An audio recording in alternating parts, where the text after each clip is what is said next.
Bem-vindos à aula sobre competências necessárias à gestão construtiva de conflitos. Como nós sabemos, a gestão construtiva de conflitos implica que se encarem os conflitos no sentido em que os mesmos não têm que ser necessariamente realidades negativas, destrutivas e nefastas. Os conflitos podem ser, então, encarados numa visão construtiva, positiva, edificante até, do desenvolvimento das pessoas, das empresas, das organizações.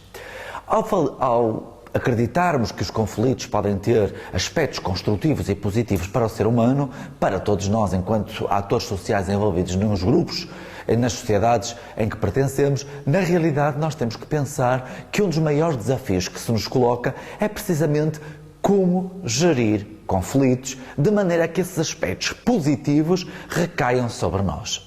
Bem, muitos autores têm dedicado a este tema e têm procurado mostrar que basicamente aquela visão clássica de olhar os conflitos apenas como custos, apenas como ameaças, de facto é uma visão ultrapassada. E ultrapassada precisamente por esta visão da GCC, da Gestão Construtiva de Conflitos, que encara os mesmos como oportunidades em vez de ameaças. E como, digamos assim, recursos possíveis de serem otimizados em lugar de ameaças absolutamente destrutivas das relações humanas. Assim, esta visão nova de olhar os conflitos, que vem, sob o ponto de vista teórico, desde os anos 70, com mais força a partir dos anos 80, de facto é uma visão que se inscreve em movimentos mais amplos sobre o conflito e que são transversais às empresas, à temática do crime, da violência, da intervenção social, da intervenção psicológica, etc. Digamos que da mesma forma que o conflito é transversal e atravessa todas as áreas da vida humana, obviamente que esta visão da gestão do mesmo vai atravessar todos os tipos de conflitos e todas as áreas de intervenção. Assim, Morten Deutsch, que é uma referência basilar nesta disciplina, de facto estudou profundamente esta matéria e faz uma proposta de que passa por 10 etapas, digamos assim, 10 fases que respondem a 10 dimensões, que serão 10 competências necessárias para que nós consigamos gerir construtivamente conflitos na nossa vida. Então, Deutsch refere em primeiro lugar saber em que tipo de conflito se está envolvido. Bem, este aspecto é um aspecto central. Se nós quisermos ir até à antiguidade grega clássica, iríamos a esse filósofo dos filósofos, Sócrates, que dizia basicamente: conhece-te a ti mesmo.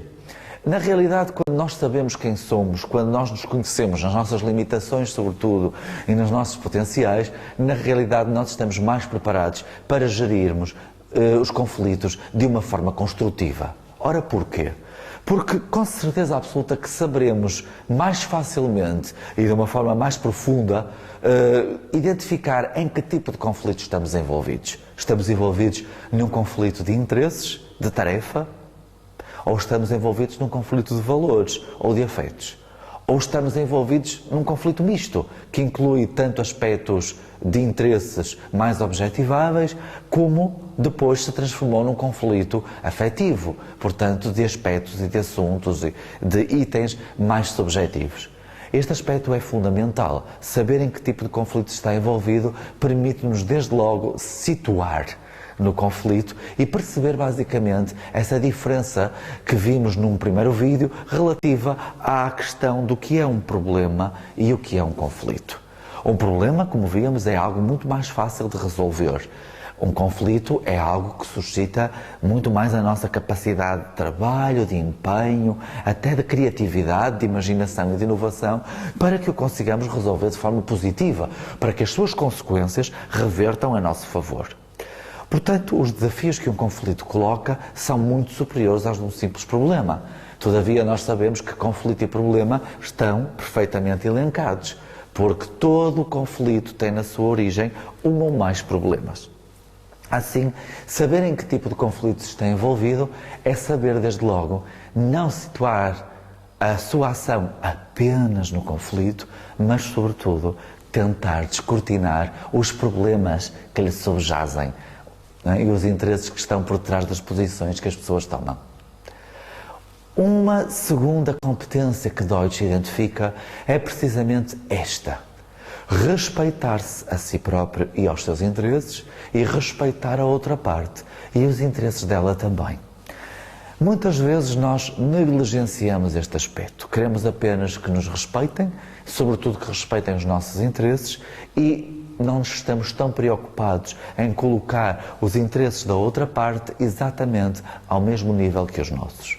E isto, de facto, é algo, como veremos depois na matéria sobre negociação, é algo que é extraordinariamente importante. Temos muitos dados científicos que nos indicam que os negociadores mais eficazes são precisamente aqueles que conseguem, de alguma forma, dar o mesmo valor aos interesses do outro que dão aos seus próprios interesses. E assim, respeitando e qualificando na mesma medida os interesses da nossa contraparte, na mesma medida em que qualificamos os nossos, efetivamente isso vai permitir com que nós sejamos muito mais competentes na gestão de um conflito.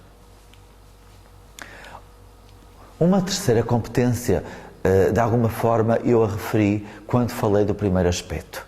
Há que distinguir claramente entre interesses e posições. Se nós formos ao modelo de Harvard, ao famoso Getting to Yes, como chegar ao sim, como conduzir uma negociação, como alcançar um acordo através do win-win, do ganho-ganho, do ganha-ganha, do ganhar-ganhar, nós efetivamente encontramos lá este procedimento como um dos 4 procedimentos essenciais para se conseguirem acordos mutuamente satisfatórios. Então, o que é um interesse e o que é uma posição? E o que é que diferencia estes dois? E porquê é que é tão diferente, digamos, gerir um conflito com base em interesses ou gerir um conflito, pelo contrário, com base em posições?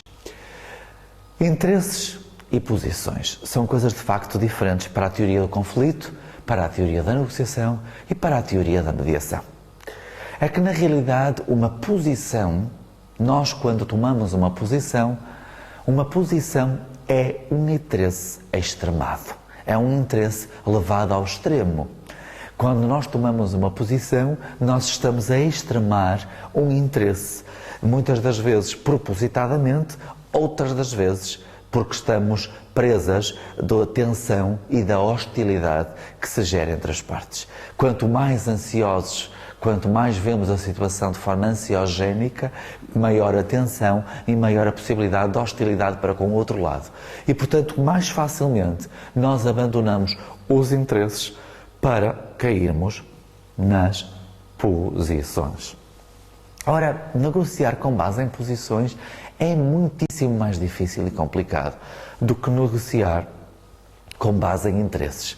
O que é um interesse? Nós que falamos tanto de interesses aqui, desde que começamos a falar de conflitos, e que vamos falar tanto de interesses quando falamos de negociação ou de mediação. Bem, um interesse é uma preferência por dado assunto. E eu tenho uma preferência com base na utilidade que aquele assunto tem para mim.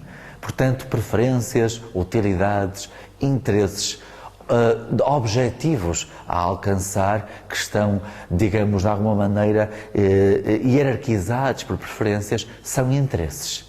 Ora, quando eu tenho uma posição, eu extremo esse interesse até um ponto em que, passa a redundância, esse interesse só pode mesmo interessar-me a mim, e à outra parte em nada interessará, de facto, ter aquele interesse. Isto é uma posição. A negociação, a gestão de conflitos, melhor dizendo, com base na negociação ou na mediação, que tenha por pressuposto posições, é muito mais dura, muito mais rígida do que a negociação com base em interesses. Porque os interesses permitem que eu alargue a minha posição, o meu posicionamento ao outro. Enquanto que se eu negociar com base apenas em posições, a minha posição é muito mais rígida e eu não estou minimamente disponível para a outra parte. Assim, distinguir claramente o que é interesse para mim e posições, sabendo que as posições só devem ser tomadas quando, de facto, a gestão de conflito implica que seja tudo isto muito duro, digamos assim, em relação ao que a outra parte apresenta. Uma quarta competência diz respeito a explorar os seus interesses e os interesses da outra parte, de modo a identificar os interesses comuns e compatíveis que ambos partilham.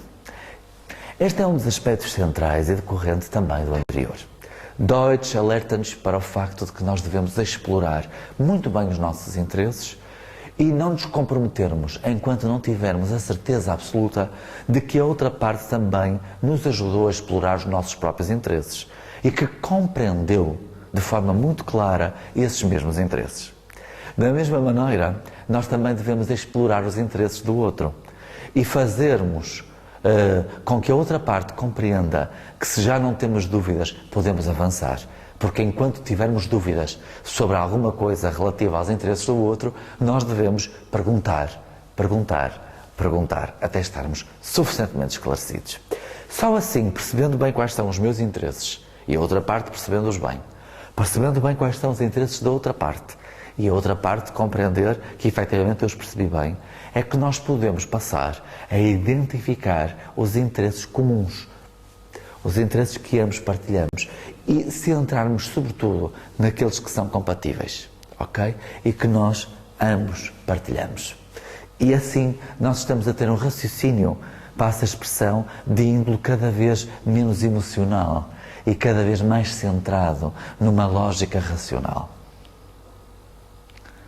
Uma quinta competência diz respeito a definir os interesses divergentes entre as partes como um problema mútuo, a ser resolvido cooperativamente. Está muito elencada na anterior. Quando Deutsch afirma algo que todos nós praticamos, quando somos partidários desta perspectiva da gestão construtiva de conflitos, quando Deutsch afirma, como dizia há pouco, que devemos definir agora a questão dos interesses divergentes, devemos definir estes interesses divergentes como um problema mútuo a ser resolvido cooperativamente, é algo de fundamental para entendermos bem a diferença entre aquilo que é um negociador ingênuo, naive, e aquilo que é um negociador expert, experiente. Se nós temos interesses divergentes, isso faz parte das relações humanas. Todavia, nós podemos encará-los como um problema mútuo que vai ser resolvido de forma cooperativa. Nós não temos que aumentar competição naquilo que já tem competição que haver, quanto baste. Nós temos é que diminuir a competitividade e tentar fazer com que esse espaço comum percebido entre as partes, o chamado PCG, Perceived Common Ground, ou SCP em português, espaço comum percebido, de facto adquira toda a sua plenitude, seja bem potenciado. E isso consegue-se quando se definem os interesses diferentes e divergentes entre as partes como algo que é mútuo. Ambas as partes têm interesses que diferem dos outros e que pode ser resolvido cooperativamente. E assim temos as 5 primeiras competências necessárias para a gestão construtiva de conflitos. Em resumo, nesta perspectiva, aquilo que era encarado na perspectiva tradicional, o conflito, como um custo, agora é encarado como um recurso. Na perspectiva tradicional, clássica, ortodoxa sobre o conflito, nós não falávamos em geri-lo, apenas em lidar com ele, porque o conflito era igual a uma ameaça. Em contrapartida, na perspectiva da gestão construtiva de conflitos, obviamente que o conflito é gerível, é administrável e ainda para mais podemos, se o gerirmos devidamente, funcionalmente, podemos retirar aspectos positivos para nós. E então esse conflito passa a ser não igual a uma ameaça, mas igual a uma oportunidade. É com base nestas competências necessárias que estamos a ver nesta aula de hoje que efetivamente podemos gerir construtivamente o conflito. Alerte para o facto de que Deutsch definiu primeiramente estas competências no âmbito das escolas, da gestão do conflito nas escolas, mas hoje temos dados mais que suficientes na literatura científica sobre o tema para sabermos que estas competências são profundamente transversais, aplicáveis, pois, a todos os conflitos da realidade humana. E com isto terminamos a sessão de hoje.